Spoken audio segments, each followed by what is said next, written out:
বড় আমাদের ইবাদত, যেটা আমরা পবিত্র এক মাস ব্যাপী ইমানদার মুসলমান ভাইরা তাদের রোজা পালন করেন, আমরা রোজা পালন করি। সেই রোজার মধ্যে কোনো বাজে কথা বলাটাও রোজাটা মকরুহ হয়, কমজোরি হয়। কাজেই আমরা রোজার দিনে ওই জন্যই বেশি মিটিং মিছিল করতে চাই না।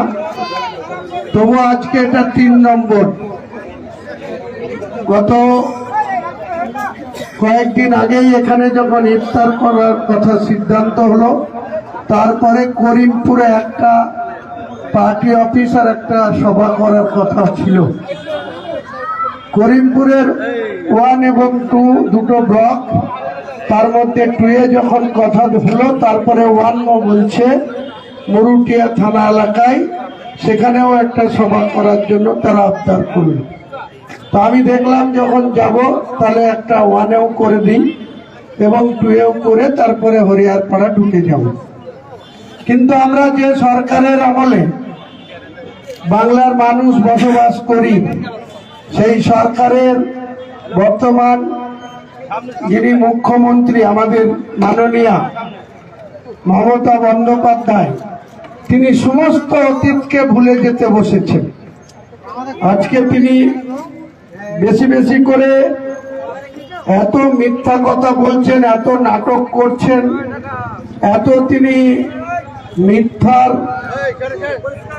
আশ্রয় নিচ্ছেন যে কোনোভাবেই তার কাউন্টার করতে গেলে আরো তাদের মিথ্যা কথা বলতে হবে। আমি সেই রাস্তায় হাঁটব না। শুধু মমতা বন্দ্যোপাধ্যায়ের উদ্দেশ্যে কয়েকটি কথা বলবো যে আপনি যখন 2011-র আগে বাংলার বিরোধী নেত্রী ছিলেন, 7 বারের সাংসদ ছিলেন, 1984 সালের 31 অক্টোবর তৎকালীন ভারতবর্ষের প্রধানমন্ত্রী ইন্দিরা গান্ধীর মৃত্যুর পর তার সুযোগ্য পুত্র রাজীব গান্ধী যখন ভারতবর্ষের প্রধানমন্ত্রী হলো, তখন আরো 1980 সালের যে নির্বাচন হয়েছিল, সেই নির্বাচন থেকে আরো 14 মাস দূরে ছিল একটি সাধারণ লোকসভার নির্বাচন।